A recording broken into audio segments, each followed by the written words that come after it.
అయితే ఒక చిన్నది ఏంది అంటే నేను మిమ్మల్ని బ్రో అని పిలుస్తా. ఓకే. ఓకేనా బ్రో? అట్లాగే.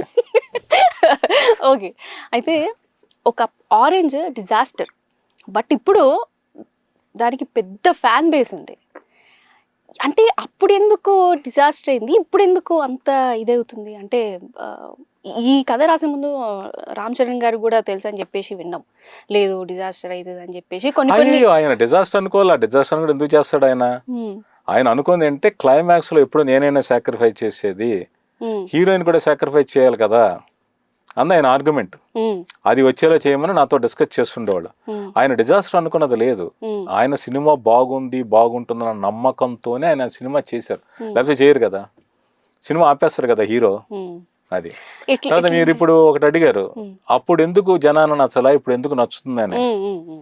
అంటే నేను మరీ ఒక పురాణ కథ చెప్తున్నాను అనుకోవద్దు కానీ, ఆ.